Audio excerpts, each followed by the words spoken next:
अगर आप लोगों ने हुंडई मोटर्स इंडिया के शेयर्स में इन्वेस्टमेंट किया है और आप लोग कभी कंफ्यूज्ड हैं कि करंटली इस कंपनी के शेयर को लेकर क्या करना है, क्या आपको एडिशनल बाइंग करनी चाहिए, क्या आपको इस कंपनी के शेयर्स को सेल करके लॉस बुकिंग करना चाहिए, क्योंकि जितने लोगों ने भी इन्वेस्टमेंट किया था इस कंपनी के शेयर्स में प्रॉफिट गेन करने के लिए, उन लोगों में से ज्यादातर लोगों को लॉसेस हुए हैं और ज्यादातर लोग यही सोच रहे हैं कि फिलहाल इस कंपनी के शेयर को लेकर क्या करना चाहिए। अगर आप लोगों ने हुंडई मोटर्स इंडिया के शेयर्स में इन्वेस्टमेंट करने की प्लानिंग की है तब आज की वीडियो आपके लिए बहुत ज्यादा इंपॉर्टेंट होने वाली है। सो विदाउट एनी डिले शुरू करते हैं आज के इस वीडियो को। हुंडई मोटर्स इंडिया ने मार्केट से 8,315 करोड़ के फंड को रेज किया है, लेकिन कंपनी का ज्यादातर majority IPO proceedings offer for sale था। कंपनी ने अपने शेयर की प्राइस को 1960 पर रखा था, लेकिन इस कंपनी के शेयर मार्केट में 1833 पर ट्रेड हुए थे लिस्टिंग डे पर, और वहीं पर कंपनी के इन्वेस्टर्स को 7% के आसपास का लॉस बियर करना पड़ा था। अगर कल के मार्केट क्लोजिंग को देखेंगे तो कल के मार्केट क्लोजिंग पर इस कंपनी के शेयर 1816 पर थे और आज के मार्केट क्लोजिंग पर इस कंपनी के शेयर 1846 पर हैं। लेकिन अगर आप लोग ओवरऑल पूरे दिन के मार्केट को देखेंगे तो यहाँ पर 1.36% तक का डाउनफॉल दिखा है। लेकिन कंपनी का आईपीओ तो ओवर सब्सक्राइब हुआ था, यहाँ पर प्रॉफिट गेन दिखना चाहिए था, लेकिन ऐसा क्यों नहीं हुआ। और तो और कंपनी की जो वैल्यूएशन थी 19 बिलियन डॉलर्स की, वो भी इन 2-3 दिनों में कम हो चुकी है और 18 बिलियन डॉलर्स तक पहुंच चुकी है।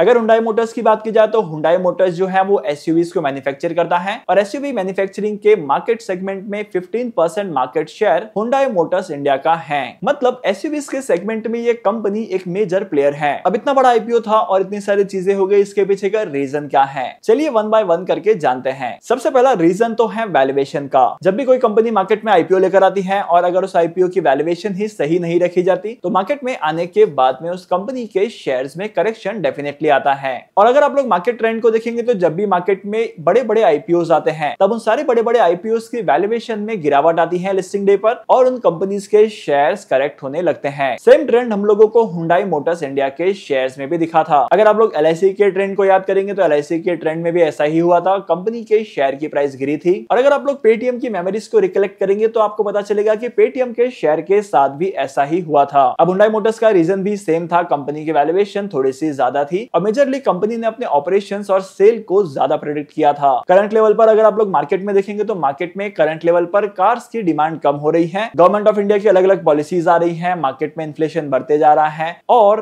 क्रूड ऑयल के बढ़ने की वजह से ऑयल एंड पेट्रोल की प्राइसेस भी इंक्रीज होते जा रही हैं। इन्हीं सारी क्यूमुलेटिव रीजंस की वजह से मार्केट में कार की डिमांड कम होते जा रही है और लोग एसयूवीज कम परचेज कर रहे हैं एट द मोमेंट। अब वैल्यूएशन में ये सारी चीजें इंक्लूड नहीं की गई और वैल्यूएशन थोड़ी सी ज्यादा हो गई। लेकिन सिक्के के ऑपोजिट साइड में देखा जाए तो मार्केट कंडीशंस का भी इंपैक्ट पड़ता है आईपीओ की लिस्टिंग पर। करंटली अगर आप लोग इकोनॉमिक कंडीशंस को देखेंगे तो economic conditions electric vehicles automobiles के सेक्टर के लिए काफी ज्यादा डेंजरस हैं। मतलब कि इनके रॉ मटेरियल की प्राइसेस इंक्रीज होते जा रही हैं और रॉ मटेरियल के तौर पर जो प्रोडक्ट लगते हैं उनमें से ज्यादातर प्रोडक्ट की कॉस्ट थोड़ी सी बढ़ चुकी है और जब भी मार्केट में इन सारी चीजों का कॉस्ट बढ़ता है, ओवरऑल मैन्युफैक्चरिंग कॉस्ट बढ़ता है तो ओवरऑल प्रोडक्ट की प्राइस भी बढ़ती है और ऐसा होने पर कंपनी की सेल्स कम होती है। अब रीजन नंबर 2 है सेंटिमेंट्स। अब देखो मार्केट में ना जितने भी कंपनीज का आईपीओस आते हैं वहां पर कुछ इन्वेस्टर्स ऐसे होते हैं या मेजॉरिटी ज्यादातर रिटेल इन्वेस्टर जो आईपीओ के लिए अप्लाई करते हैं उनमें से ज्यादातर लोग ऐसे होते हैं जिन्हें लिस्टिंग गेन से मतलब होता है। मतलब कि कंपनी के शेयर का अलॉटमेंट मिला है और कंपनी के शेयर लिस्ट होने के बाद कंपनी प्रॉफिटेबल हो गई और वहां पर प्रॉफिट दिखने के बाद उस कंपनी के शेयर्स को सेल कर देना। This is the main purpose of most of the retail investors nowadays. अब हुंडई मोटर्स इंडिया के शेयर्स तो लिस्ट हो गए लेकिन यहाँ पर कोई लिस्टिंग गेन दिखा नहीं, तो इन्वेस्टर्स ने अपने शेयर्स को धड़ाधड़ बेचना शुरू कर दिया क्योंकि ऐसी कंडीशंस में प्रॉफिट होना हो, इन्वेस्टर्स का लॉस नहीं होना चाहिए, ये फिलॉसफी लेकर सेल करने लगते हैं। अब मार्केट में किसी भी कंपनी के शेयर्स के सेलर्स ज्यादा होते हैं तो उस कंपनी के शेयर की प्राइस करेक्ट करती है। अब राइट है ना,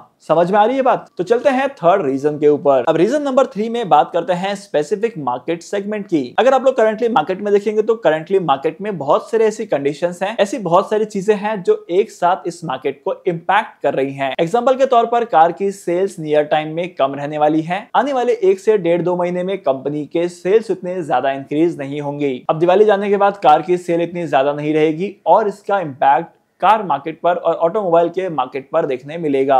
अब रीजन नंबर 2, आप कंपनी की हाई वैल्यूएशन को भी देख सकते हैं, पीयर के साथ कंपेयर कर सकते हैं। अगर आप लोग कंपनी के प्रॉफिट्स को कंपनी के पीई के साथ कंपेयर करेंगे, अदर कंपनी के पीयर्स के साथ कंपेयर करेंगे इन सारी चीजों को, तो आपको वैल्यूएशन थोड़ी सी ज्यादा दिखाई दे सकती है। और वैल्यूएशन ज्यादा होने का मतलब यह है कि कंपनी का प्रोस्पेक्ट अपने बिजनेस को लेकर कुछ और हो सकता है, जो कि आपको आने वाले टाइम पीरियड में पता चलेगा जैसे जैसे टाइम जाएगा। इसके अलावा नंबर 3 मेन और सुप्रीम रीजन है, कंपनी को रॉयल्टी पे करनी पड़ती है, क्योंकि ये कंपनी जो है वो एक कोरियन कंपनी की सब्सिडरी है। अब देखो, जो भी सब्सिडरी कंपनी है वो अपनी पेरेंट कंपनी को रॉयल्टी फी पे करती है, जो कि उसके बिजनेस अमाउंट का या उसके प्रॉफिट का 2.5% टू 3.5% के बीच में होता है। अब ये परसेंटेज डिपेंड करता है इंडस्ट्री बेंचमार्क पर, और ऑटोमोबाइल्स के सेक्टर में इंडस्ट्री का बेंचमार्क है 3.5% का, जिसकी वजह से कंपनी के कॉस्ट पर इंपैक्ट पड़ेगा और कंपनी का प्रॉफिट भी इंपैक्ट करेगा। तो मार्केट में ऐसे बहुत सारे रीजंस हैं जिसकी वजह से लगता है कि इस कंपनी के शेयर्स में और भी करेक्शन आ सकता है। लेकिन अगर आप लोग ओवरऑल मार्केट को देखेंगे, ग्लोबल मार्केट को, इंडियन मार्केट को, ऑटोमोबाइल सेक्टर को, ईवी सेक्टर को, उसके बाद अगर आप लोग कंडीशंस को ऑब्जर्व करेंगे तो आपको कुछ इंटरेस्टिंग फैक्ट पता चलेंगे। अपकमिंग टाइम पीरियड में अगर इकोनॉमिक प्रॉब्लम सॉल्व होती है और ऑटोमोबाइल के सेक्टर में ग्रोथ आती है, तो एसयूवीज आर द फर्स्ट जिसकी वैल्यूएशन ज्यादा तेजी से ग्रो करेगी, क्योंकि ज्यादातर केसेस में देखा जाता है कि एसयूवीज की डिमांड पहले बढ़ती है। ओवरऑल अगर आप लोग कंपनी के लॉन्ग टर्म पर्सपेक्टिव को देखेंगे तो यहाँ पर आपको कंपनी ग्रोथ ओरिएंटेड दिखेगी। भले ही कंपनी के शेयर की प्राइस वीक होते जा रही है, कंपनी के शेयर की प्राइस में थोड़ा सा करेक्शन आया है, लेकिन ओवरऑल इस कंपनी के फंडामेंटल्स को देखेंगे तो इस कंपनी के फंडामेंटल्स आपको करंट लेवल पर ओके दिखाई देंगे। मतलब अगर इस कंपनी का बिजनेस इनके ऑब्जेक्टिव के हिसाब से ग्रो करता है तो डेफिनेटली आपके इन्वेस्टमेंट की वैल्यू भी ग्रो करेगी।